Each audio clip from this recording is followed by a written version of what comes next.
பாட ஆரம்பிக்கிறதுக்கு முன்னாடி நம்ம துவா ஒதுக்கலாம். ரப்பி ஷ்ரஹ்லி சத்ரி வயஸ்ஸிர்லி அம்ரி வஹ்லுல் உக்தத்தம் மின் லிசானி யஃப்கஹு கௌலி. ரப்பி ஸித்னி இல்மா ரப்பி ஸித்னி இல்மா ரப்பி ஸித்னி இல்மா. தொழுகையோடைய நிபந்தனைகள், அதாவது கண்டிஷன். இப்போ நம்ம தொழுகைக்கு போகிறோம் அப்படின்னு சொன்னால் அதோடைய வெளிஃபர்லுகள் மொத்தம் 7.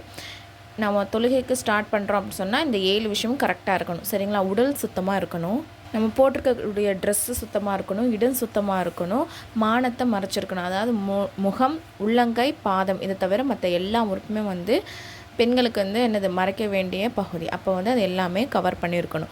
தொழுகைக்காக நேராக நிற்கணும், கிப்லா முன்னோக்கி நிற்கணும், நியத்து வைக்கணும். சரிங்களா? இந்த பாடத்துக்குடைய கேள்வி தான், தொழுகையின் வெளிஃபர்லுகளை கூறுக. அந்த 7 பாயிண்ட்டுமே வரும். சரிங்களா?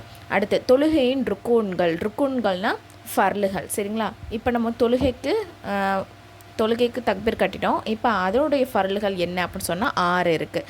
ஃபஸ்ட்டு என்ன, அல்லாஹு அக்பர்னு தக்பீர் கட்டணும், அப்புறம் நேராக நிற்கணும், அப்புறம் என்னது குரான் ஓது ஸ்டார்ட் பண்ணணும், ருக்கு செய்யணும், 2 சஜ்தா செய்யணும், கடைசி இருப்பில் அத்திஹாத் ஓதும் அளவுக்கு அமர்வது. இது எல்லாமே ஃபர்லு. சரிங்களா? இதில் ஏதாச்சும் ஒன்று விட்டோம்னாலும் அது தொழுகை கூடாமல் போயிடும். ஓகேவா? அப்போது தொழுகையின் உள்ஃபர்லுகள் என்ன சொல்லப்படுகிறது அப்படின்னு கேட்டிருக்காங்க. இந்த 4 பாயிண்ட்டுமே 6 பாயிண்ட்டுமே வரும். தொழுகையின் வாஜிபுகள் என்ன அப்படின்னு சொன்னால், தொழுகையில் மறதியாக ஏதாவது ஒன்று நம்ம விட்டுட்டோம், இல்லை விட்டுட்டா தொழுகையுடைய வாஜிப். சரிங்களா? வாஜிப்னா ஃபர்லுக்கு அடுத்தபடியாக உள்ளது. சரிங்களா? இதையும் கட்டாயமாக நம்ம செய்யணும். இதில் ஏதாச்சும் நம்ம விட்டுட்டோம் அப்படின்னு சொன்னால் நம்ம சஜ்தா சஹு செய்யணும். இந்த சஜ்தா சஹுனா என்ன அப்படின்னு சொல்லிட்டு நம்ம பின்னாடி சொல்கிறோம். இப்போ தொழுகையுடைய வாஜிபுகளை நம்ம பார்க்கலாம். இப்போ ஃபர்லு தொழுகையில் இப்போ 2 ரக்காயத்தோ இல்லை 4 ரக்காயத்து இருக்கு இல்லையா, அந்த எல்லா ரக்காயத்துலையுமே ஸ்டார்டிங்கில் என்ன ஓதணும், ஃபாத்திஹா சூரா ஓதுறது என்னது, தொழுகையுடைய வாஜிபு.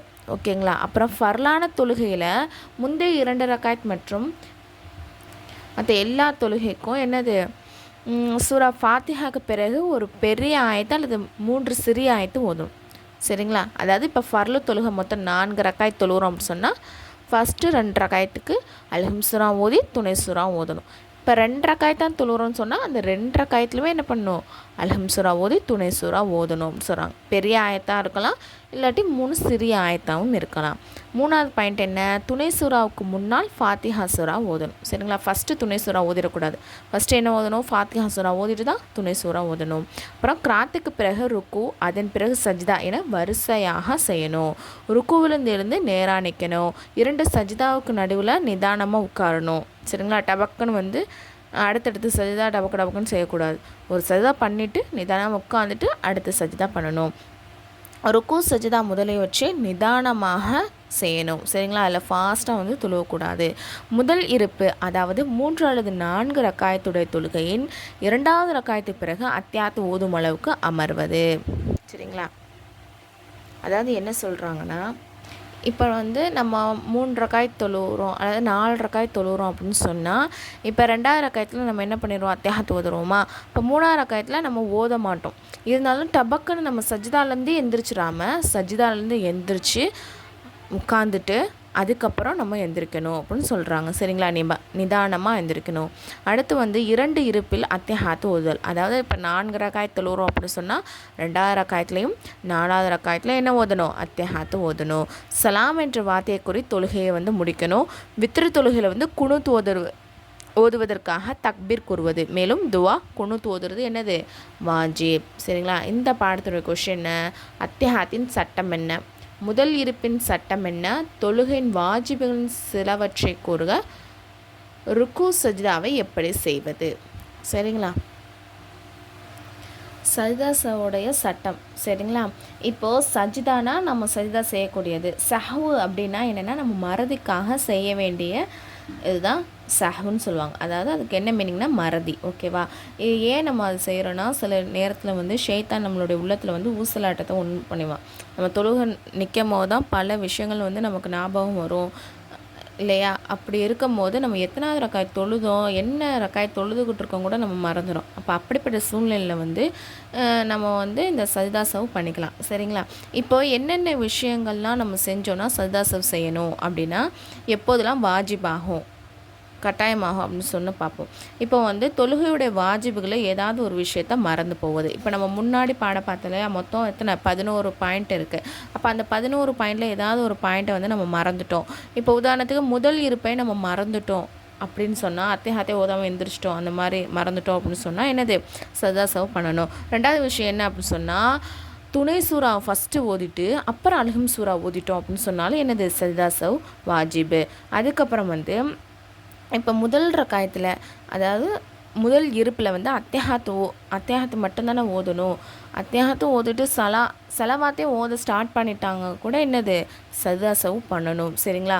இது எப்படின்னா இந்த டைமிங் வந்து என்ன சொல்கிறாங்கன்னா, இப்போ வந்து இப்போது நம்ம வந்து அத்தியாயத்து ஓதிட்டு அல்லாஹும்ம ஸல்லி அலா முஹம்மதி அப்படின்னு நம்ம ஓத ஸ்டார்ட் பண்ணிட்டோம். அது எவ்வளோ நேரம் ஆகுது அப்படின்னு சொன்னால், சுபஹான ரப்பில் ஆயிலா அப்படின்னு நம்ம 3 தடவை சொல்லும்போது எவ்வளோ நேரம் ஆகுமோ அந்த அளவு வந்து ஏற்பட்டாலும் என்னது நம்ம வந்து சஜ்தா சஹ் பண்ணிடணும். அவ்வளோ டைமிங் நம்ம எடுத்துக்கிட்டோம். சரிங்களா? அப்படி எடுத்துக்கிட்டாலும் நம்ம என்ன பண்ணணும், சஜ்தா சஹ் பண்ணிடணும் அப்படின்னு சொல்கிறாங்க.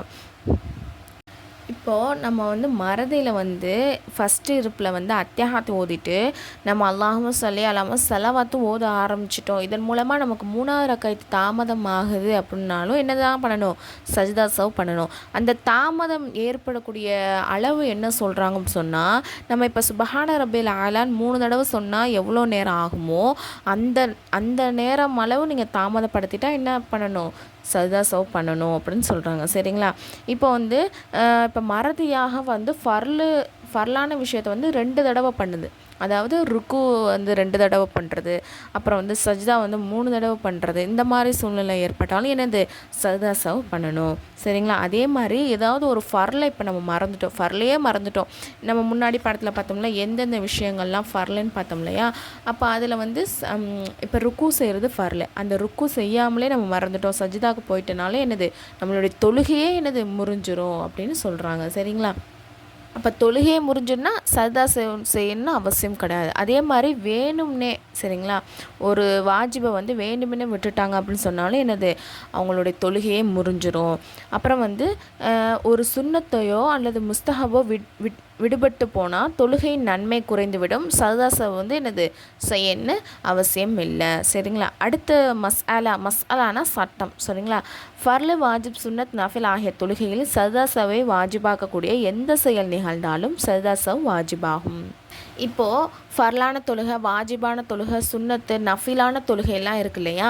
அந்த தொழுகையில் கூட நம்ம இந்த மிஸ்டேக்லாம் பண்ணோன்னா என்னது சஜ்தா சஹ் வந்து செய்யணும் அப்படின்னு சொல்கிறாங்க. அப்புறம் விஷயம் என்ன அப்படின்னு சொன்னால், ஒரு பெண்ணுக்கு வந்து தொழுகையோடைய எண்ணிக்கை வந்து எத்தனை தொழுதோன்னே தெரியலை அப்படின்னு சந்தேகமாக இருக்குது அப்படின்னு சொன்னால், அவங்க என்ன பண்ணால் 3 நிலைப்பாடுகள் அவங்களுக்கு இருக்குது. சரிங்களா? இந்த விஷயத்தை பற்றி நம்ம அடுத்த கிளாஸில் பார்க்கலாம். இது வந்து ஃப்ரீ முஅல்லமா கோர்ஸ். இதில் வந்து நான் சேரன்னு விருப்பம் உள்ளவங்க, அதாவது ஒன்லி லேடிஸ் மட்டும் இதில் வந்து ஜாயின் பண்ணிக்கோங்க. நான் வந்து கீழே டிஸ்கிரிப்ஷனில் வந்து டெலகிராம் குரூப்போடைய லிங்க் வந்து கொடுத்துட்றேன். அதில் வந்து ஜாயின் பண்ணிக்கோங்க. அதில் வந்து டீட்டெயில்ஸ் வந்து இருக்குது.